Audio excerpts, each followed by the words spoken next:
7th floor. Ayan siya. Tara, pasok tayo sa loob.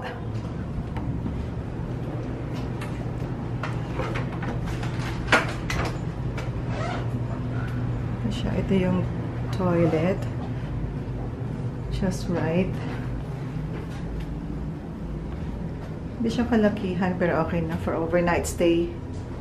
So yung mga toothbrush. Plus meron siyang body wash, conditioner and shampoo. So, towel. Siyempre, ang toilet. Wala.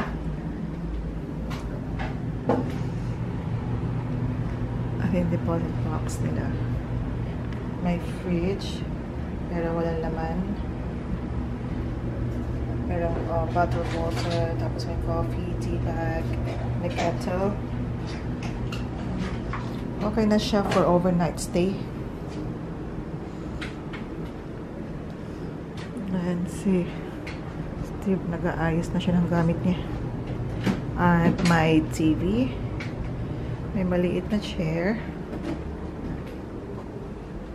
Tapos may desk doon. Tapos ito yung Newport area na tinatawag nila. So, ayan. Hindi pa siya masyadong traffic ngayon. Pero doon sa main road ay napaka-traffic. Ayun. Ano siya? Newport City.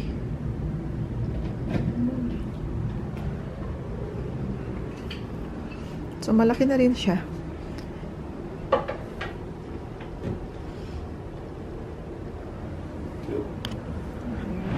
Hello guys! Ito na naman ako. Welcome back.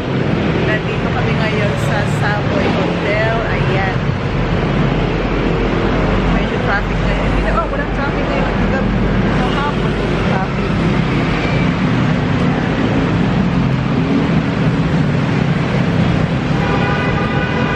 Siguro dito pag ilang beses na kami nag-check-in.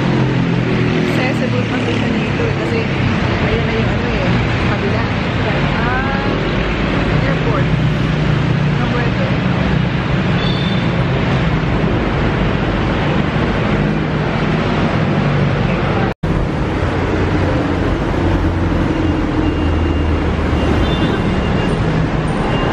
Morning!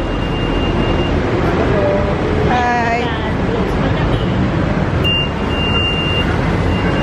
Ayan guys, ito ang Savoy Hotel Manila.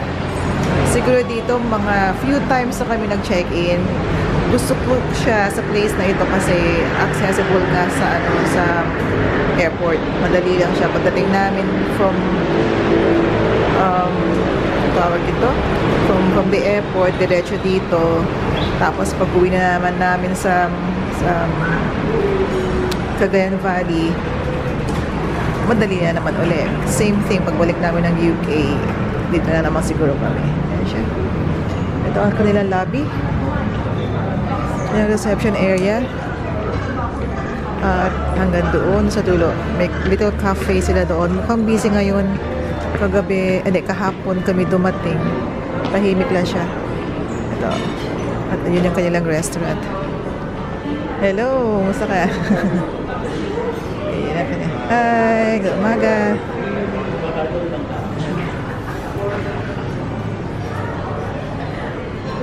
Aking pamangkin nagtatago sa vlog ko.